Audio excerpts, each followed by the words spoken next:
Okay, ठीक आहे मुलांनो.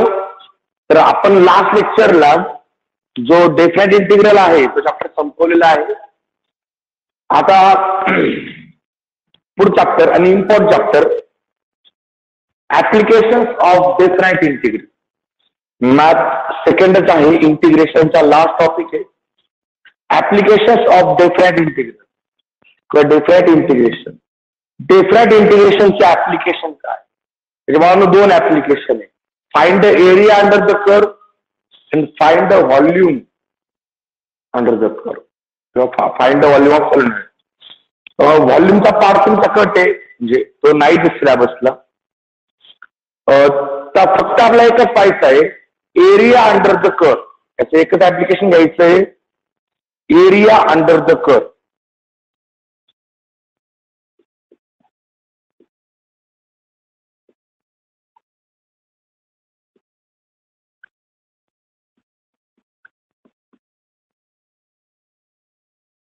Area under the curve. मग एरिया अंडर द कर्व मध्ये सिरीजला पहिला पार्ट, तुम्हाला 3 पार्ट मध्ये सिरीज आहे. फक्त पहिला पार्ट, सपोज हा एक्स वाय ऍक्सिस घेतला मी, x axis y axis origin, आणि ही एक कर्व घेतली y is equal to f of, बरोबर आहे. आता मी इथे 2 लिमिटिंग पॉइंट घेतो.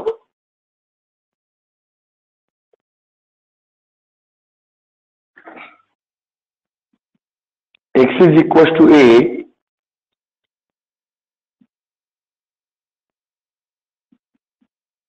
To x is equal to b.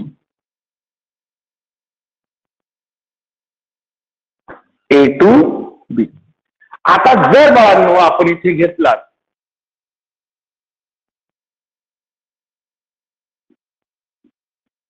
Here, आपण जे इंटिग्रेशन घ्या रे एफ ऑफ एक्स, ते असणारे area under the curve.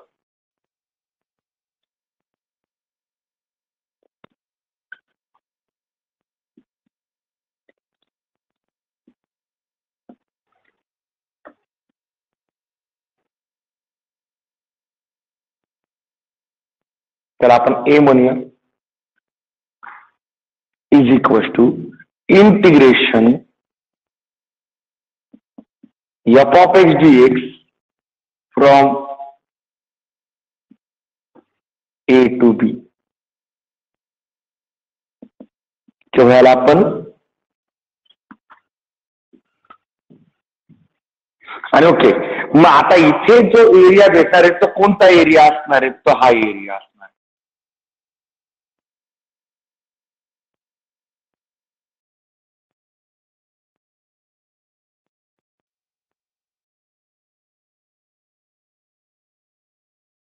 Okay मुलांनो, हा जो काही एरिया आहे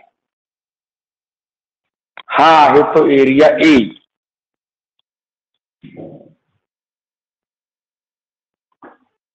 आणि हा एरिया भेटणार या फॉर्म.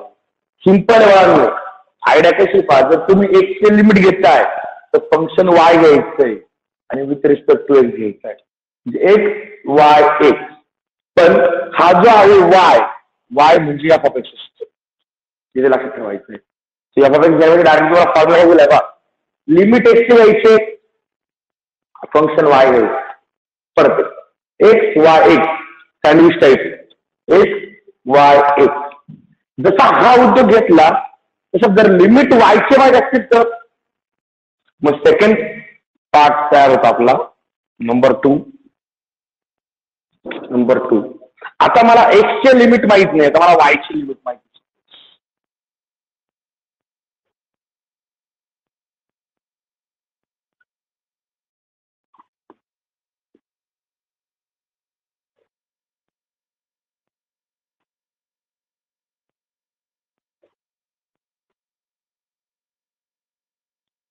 हा आहे y is equal to f of, एक फंक्शन दिलंय. ओके, आता मला जी लिमिट्स माहिती आहे ती आहे y ची.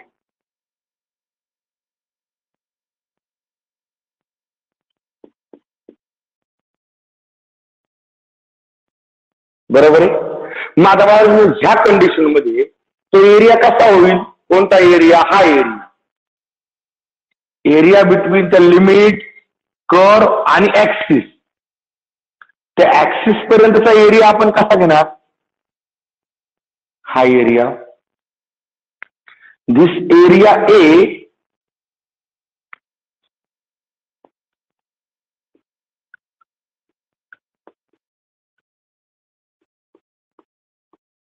Area under the curve A is equal to, इथे परत तोच रूल वापरायचा. सर्वात पहिले तुम्हाला इंटिग्रेशन चेक करा, लिमिट कोणाची दिलेली. Integration y from C to D. जर लिमिट y ची दिली असतील तर फंक्शन x घ्यायचे with respect to y. Limit आणि विथ रिस्पेक्ट टू सेम असतो, फक्त मधला बदलायचा. जर लिमिट x दिली असतील तर फंक्शन y घ्यायचंय, आणि जर लिमिट y दिली असतील तर फंक्शन x घ्यायचं. म्हणजे तुम्हाला x y x किंवा y x y असं करून घ्यायचं. समजलं प्रत्येकाला? तेव्हा दोन कंडिशन, दोन वेगवेगळे पार्ट दिले. आता जर सपोज ती जी काही कर्व आहे, एक कर्व नाही तर दोन कर्व आले, तर काय करायचं? तिसरा आणि लास्ट टॉपिक थेरीचा.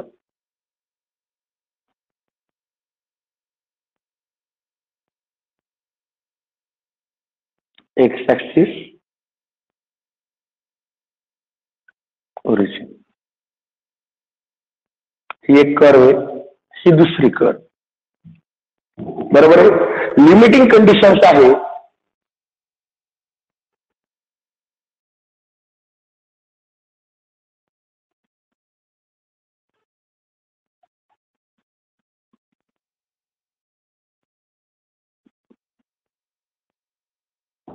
बरोबर आहे. आता ही जी वरची कर्व आहे ती आहे y1 is equal to f1 of x. बरोबर आहे. आणि ही जी काही कर्व आहे ही आहे खालची y2 is equal to f2 of x.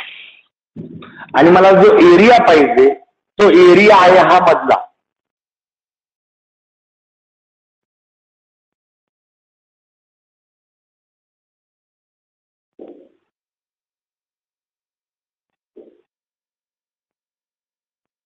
म्हणजे बघा, मला ऍक्सिस पर्यंत यायचीच नाही. आता मला दोन कर्वच्या मधला एरिया पाहिजे.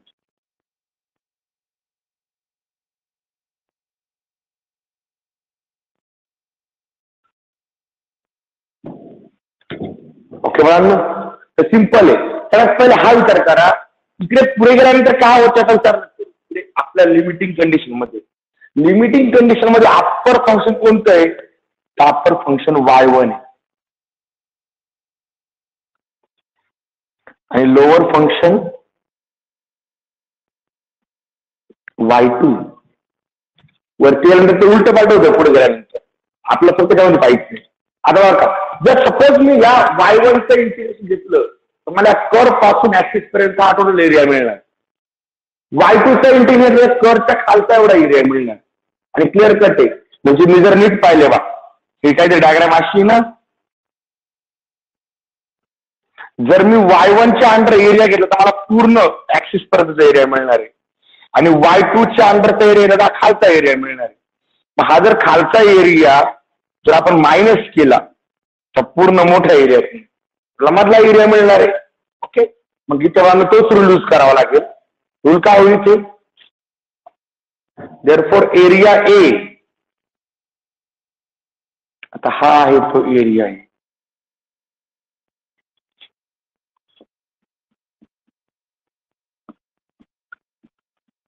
Is equal to integration. मला लिमिट दिले टेक्स्टची.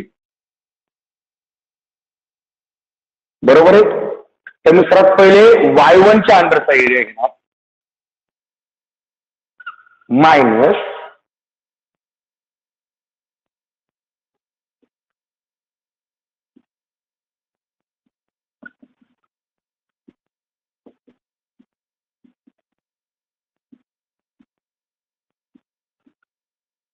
बरोबर आहे. ज्या खाली तो आता घेऊन ठेवतो दिसशीच.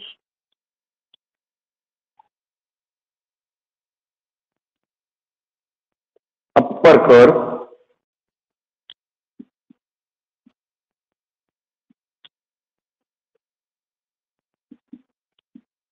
लोअर.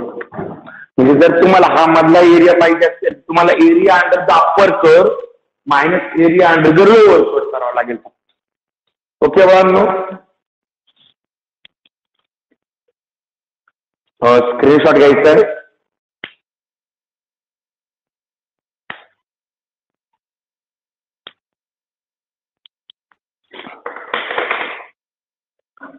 फक्त डोक्यात ठेवायचं जर लिमिट एक्सच्या असतील तर फंक्शन वाय असणार आणि जर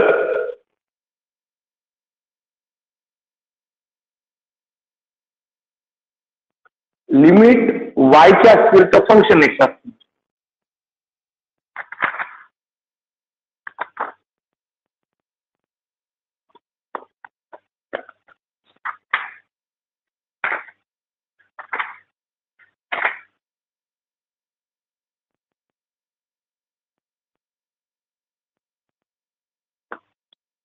ओके झालंय. स्क्रीनशॉट घेतला बाळांनो.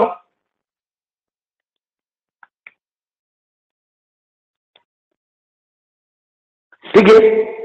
स्क्रीनशॉट घेतला असेल तर अशा प्रकारे बाळांनो चॅप्टरची थेरी संपली. या चॅप्टर मध्ये एवढीच थेरी. एरिया अंडर द कर म्हणजे इंटिग्रेशन घ्यायचं. लिमिट एक्सचे असतील तर फंक्शनला वाय घ्या. लिमिट वाय असेल तर फंक्शनला एक्स घ्या. दोन करच्या मधला एरिया विचारला असेल तर अप्पर करच्या एरियातून लोअर करचा एरिया मायनस करा. बस एवढंच करायचंय. आणि एरिया काढायचा म्हणजे इंटिग्रेशन फाइंड करायचं. पण लक्षात ठेवा फक्त इंटिग्रेशनने जो एरिया मिळतो तो एका क्वाड्रंट मधला फक्त एका क्वाड्रंट मध्ये. जर सेम एरिया दुसऱ्या क्वाड्रंट आला असेल तर त्याला मल्टिप्लाय बाय 2 करा. जर सेम एरिया 3 क्वाड्रंट मध्ये आला असेल तर मल्टिप्लाय बाय 3 करायचं. आणि सेम एरिया 4ही क्वाड्रंट मध्ये असेल तर मल्टिप्लाय बाय 4 करायचं. थोडं सिंपल रूल आहे. डोक्यात ठेवले तर बाळांनो हा चॅप्टर खूप इझी आहे. ओके ठीक आहे बाळांनो. स्क्रीनशॉट घेतलाय.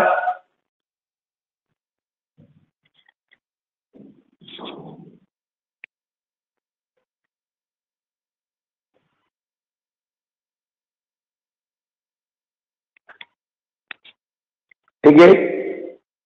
एक्सरसाइज घ्या. चॅप्टर तर संपला. लास्ट एक्सरसाइज म्हणजे एकच एक्सरसाइज याला. Exercise 5.1. Exercise 5.1.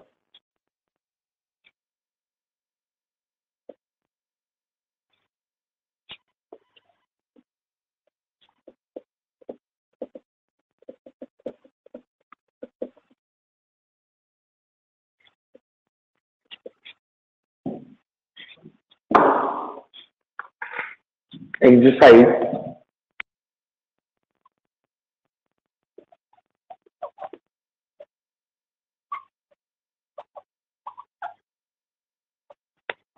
5.1.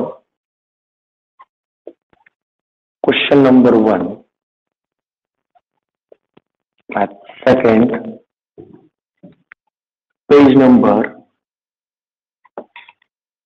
187. Question number 1. Find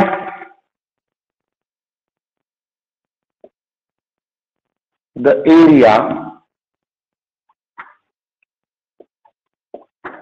of the region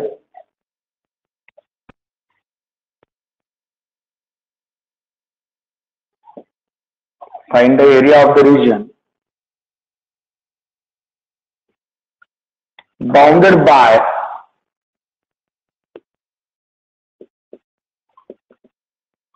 the following curve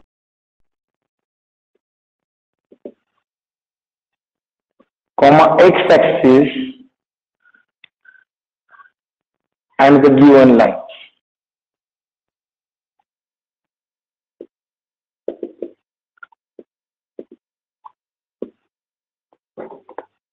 Okay, let's point घ्यायचंय. y is equals to 2x. X is equals to 0, 2x is equals to 5.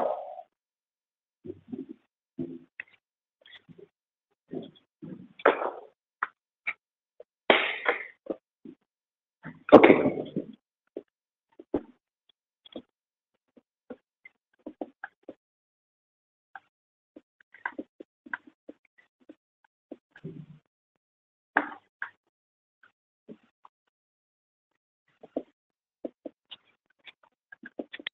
Okay बाळांनो, आता simple rule असतात पहा. y is equal to mx हे लाईनचं equation, y is equal to mx हे लाईनचं equation किंवा y is equal to mx घ्यायचं, x is equal to my घ्या. इथे जे आहे x ते y या लाईनचं इक्वेशन ते लाईन पासिंग टू ओरिजिन. मग वरती समासामध्ये नोट करा, समासामध्ये लिहा नोट काय नोट लिहिणार आहे समासामध्ये? y is equal to mx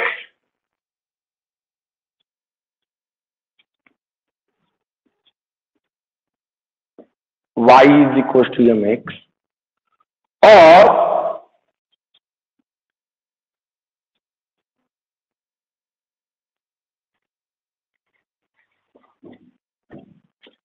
समासामध्ये काय नोट लिहिताय पाहून घ्या. Note y is equals to mx और x is equals to ny are the equations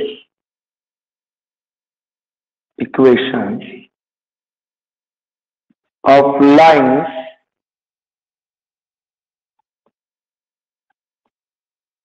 passing through origin.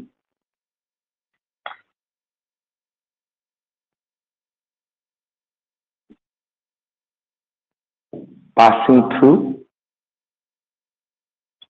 origin. हे असतात ओरिजिन मधलं पास होणार लाईनचे इक्वेशन. म्हणजे बघा इथे सुद्धा y is equal to mx हे लाईनचं इक्वेशन आहे. हे दोन तुम्हाला लिमिट दिले आणि एक ऍक्सिस म्हटलेलं आहे ते वरती क्वेश्चन मध्ये वाचा. क्वेश्चन तुम्हाला काय म्हटलंय? कर या लाईन आणि एक्स ऍक्सिस. तर ही कर ह्याचा दोन लाईन्स आणि एक्स ऍक्सिस म्हणजे पहिल्या क्वाड्रंट मधला एरिया फाइंड करायचा. ऍक्सिस येतो ना त्यावेळेस फक्त पहिल्या क्वाड्रंट मधला एरिया फाइंड करायचा असतो. मुलांना खूप सिंपल लॉजिक असते. जर एखाद्याला वाटलं डायग्राम काढूनच पाहिजे तर तुम्ही डायग्राम काढून पाहू शकता. ही डायग्राम अशी काहीतरी येईल. हा वाय ऍक्सिस, हा एक्स ऍक्सिस,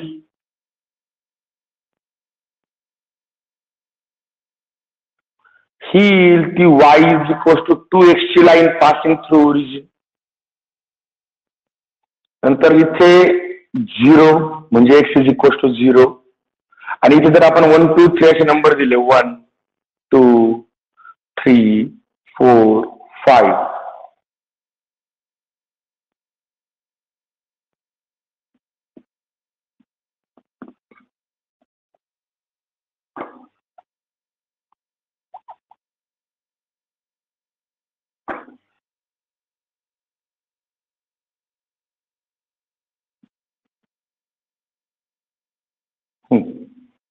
तर हा 5 मधले नंबर्स मी कट करतो. म्हणजे हा आला इथे x इज इक्वल 0, हा इथे आला x इज इक्वल टू 5. म्हणजे बघा ही कर्व, ही कोणती कर्व आहे ती? y is equal to 2x ची कर्व. हा पहिला 0, हा 5 याच्या मधला आणि एक्स ऍक्सिसच्या वरचा ना. म्हणजे मला फक्त कोणता एरिया फाइंड करायचा आहे तर मला फक्त हा पहिल्या क्वाड्रंट मध्ये आला हा एरिया जो आहे तो फाइंड करायचा आहे. आता बाळांनो ज्याला डायग्राम काढत असते ना त्यांना काहीच वापरायची गरज नाही. सिंपल आहे. 5 युनिट इन अंतर आहे बरोबर आहे. हे किती येईल? जर x 5 असेल तर y 10 असणार आहे या फॉर्म्युल्यानुसार बरोबर आहे. म्हणजे 10 होईल बरोबर आहे. हा triangle right angle triangle. Area of the right angle triangle is equal to 1/2 into base into height. म्हणजे 1/2 इंटू 5 इंटू 10 म्हणजे 5 इंटू 5 25 आन्सर आहे. याचा आन्सर आहे 25. हे डायग्रामवरच आपला कळून गेलं. पण आता आपलं हे डायग्रामवर नाही, आपलं हे आता काढून दाखवायचंय. मग बघा, ही डायग्राम काढलीच पाहिजे, घरचं नाही. डायरेक्टली रिक्वायर्ड एरिया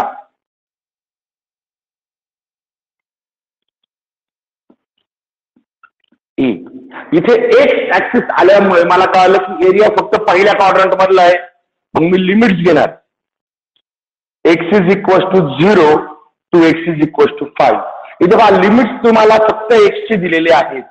आता मी तुम्हाला एक सिंपल लॉजिक सांगितलं. जर लिमिट एक्सचे असतील तर फंक्शन घ्यायचं असतं Y with respect x Y x. बरोबर आहे. ओके. देअरफॉर इथे मल्टिप्लाय मध्ये मी कोणताही नंबर नाही घेतला, कारण की एरिया फक्त पहिल्या क्वाड्रंट मधला आहे. Therefore area is equal to 0 to 5 y. Y म्हणजे त्या फंक्शनची व्हॅल्यू पुट करा. वाय ची व्हॅल्यू काय? 2x dx. Since y is equal to 2x. ओके, घ्या डेरिव्हेटिव्ह 2x चा. 2 तसंच राहिला. x चा डेरिव्हेटिव्ह येईल x स्क्वेअर अपॉन 2. 0 टू 5. 2 ला 2 कॅन्सल, म्हणजे हा आला x स्क्वेअर 0 टू 5. एकदा अप्पर लिमिट 5, एकदा लोअर लिमिट 0.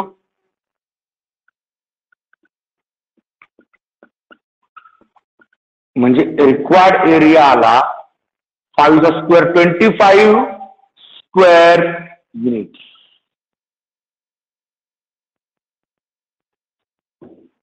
25 square unit. संपलं ना. आणि ही डायग्राम सुद्धा काढली पाहिजे घरची, नाही तुम्ही डायरेक्ट हे जर गेलं तरी काय फरक पडत नाही. ही डायग्राम फक्त मी एक्स्ट्रा मला आवडतं काढून दाखवली, किंवा मला आवडता टॉपिक आहे हा, मला लगेच जॉमेट्री समजते म्हणून मी काढून दाखवली. बाकी विशेष काहीच नाही. ओके, संपलं बांधलं एक्झाम्पल. काय विषय होतं एक्झाम्पल मध्ये? फक्त ही नोट मात्र वरती नोट डाऊन करून ठेवा, याची गणना करू नका. जर इथे लिमिट वाय दिली असते तर फंक्शन तुम्ही एक घेतलं असतं ना. मग या फंक्शन याच्यावर या कर्ववर नेक्स्ट व्हॅल्यू काढ देते, x is equal to y upon. बरोबर आहे. म्हणजे लिमिट कोणत्या व्हेरिएबल दिले चेक करा. लिमिट एक्सचे असतील तर फंक्शन वाय घ्यायचं, लिमिट वायचे असतील तर फंक्शन एक्स घ्यायचं. एवढा रूल फॉलो करा फक्त, बस आन्सर एकदम आपण. ओके बाळांनो, हे होतं पहिलं एक्झाम्पल. आणि मला आपण डायग्राम वरून 25 आन्सर काढलं होतं. ओव्हरली डायग्राम वरून आन्सर आलंय आणि आपलं इंटिग्रेशन सॉल्व्ह करून त्याचं आन्सर आलं. ओके, ठीक आहे. Second example. ती नोट तुम्ही लिहिली असेल प्रत्येकाने.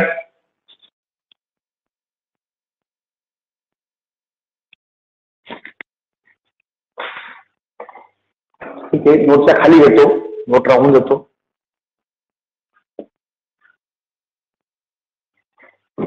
Second example.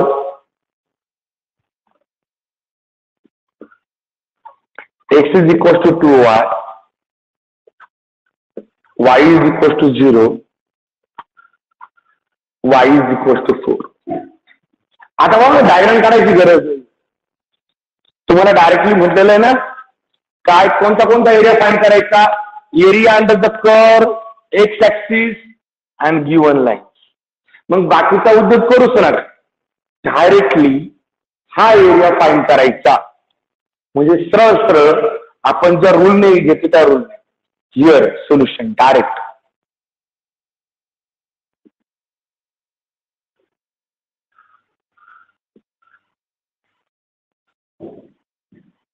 Required area A is equal to integration. आता पाहून घ्या, लिमिट कोणाची दिले? y from 0 to 4. आता जर लिमिट वायच्या असतील तर फंक्शन एक्स घ्यावं लागेल. X with respect to y. Sandwich सारखं x Y x, Y x y असं प्रमाणे करून घ्यायचं. ओके, मग आता इथे टाकायचं तुम्हाला काय? 0 टू 4 एक्स या एक्सची व्हॅल्यू तुम्हाला दिली, काय एक्सची व्हॅल्यू 2 आ.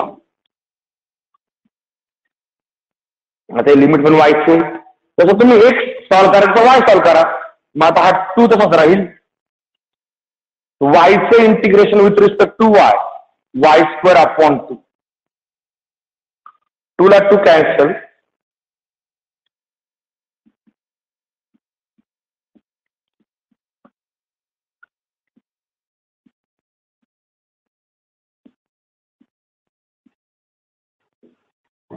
एकदा अप्पर लिमिट एकदा लोअर लिमिट.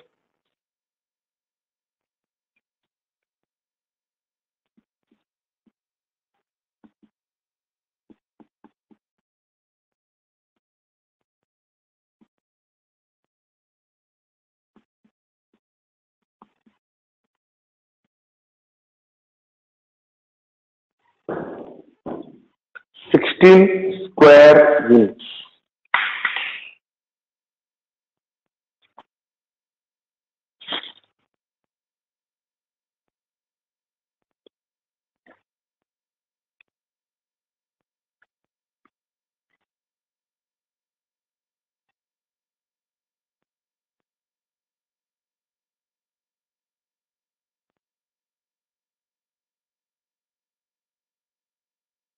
ओके स्क्रीनशॉट घ्या.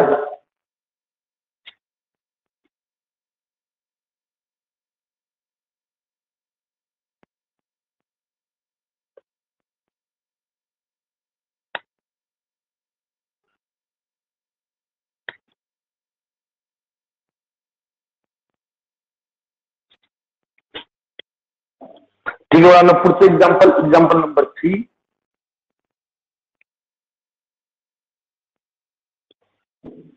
Example number 3.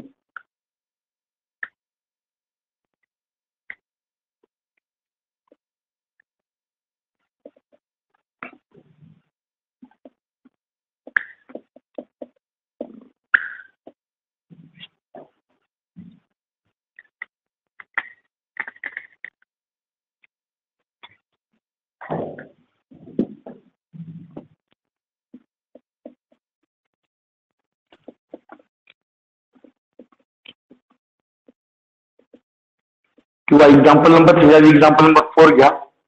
3 थोडस वेगळं आहे, सोपं आहे, पण मग ते कन्फ्युज करायच्या. सेम ह्याच पॅटर्नचं एक्झाम्पल नंबर 3 आहे की जे तुम्ही इझिली सॉल्व्ह करू शकता लगेच.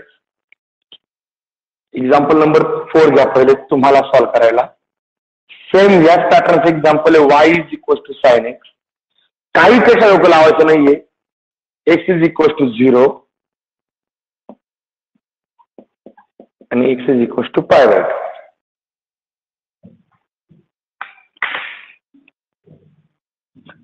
सेम याचप्रमाणे एक्झाम्पल आहे. रिक्वायर्ड एरिया कर एक सेक्शन लाईन्स म्हटलेलं आहे. म्हणजे अर्थ भावना पहिल्या क्वाड्रंट मधला एरिया आहे, फर्स्ट क्वाड्रंट मधला एरिया असेल तो कसा फाइंड होतोय. डायग्रामची गरज नाहीच आहे, एखाद्याने काढली तरी काय फरक पडणार नाही, पण गरज नाहीये. 2 मार्क्सचे एक्झाम्पल आहे. डायरेक्ट फॉर्म्युला तयार करा आणि डायरेक्ट आन्सर घ्या.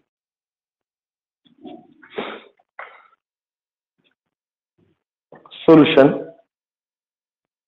डायग्रामची गरज नाहीये. फर्स्ट क्वाड्रंट मधला एरिया म्हणजे required area.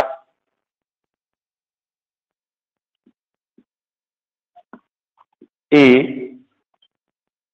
Integration x from 0 to pi by 2.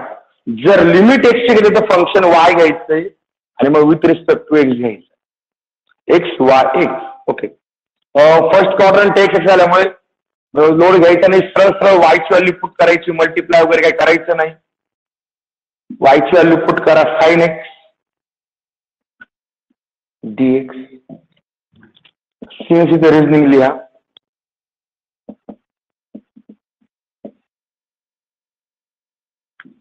Okay, ठीक आहे बाळांनो. साइन एक्स चे integration minus cos X 0 to pi by 2. एकदा अप्पर लिमिट का lower limit. Upper limit minus cos of pi by 2, minus of minus cos of 0, हा झाला -0 minus minus +1 आणि final answer आलं 1 स्क्वेअर युनिट.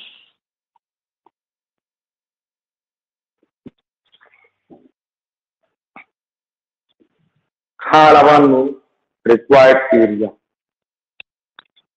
ठीक आहे.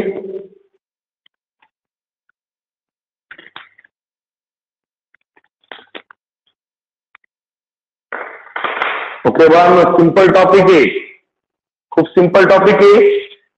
फक्त महत्वाचं एक आहे का तो एरिया कसा फाइंड होतोय. एक ऍक्सिस आल्यामुळे कर्व एक सेक्शन लाईन्स आल्यामुळे या लाईन्स आणि एक ऍक्सिस आल्यामुळे y = 0चं लिमिट पडतंय का पहिल्या क्वाड्रंट मधला एरिया येतोय. ती जास्त गोंधळ करायची गरज नसते, डायरेक्ट आन्सर येते. ठीक आहे. स्क्रीनशॉट घ्या बांधू. जे राहिलेलं एक्झाम्पल शेप ते आपण उद्या घेऊया.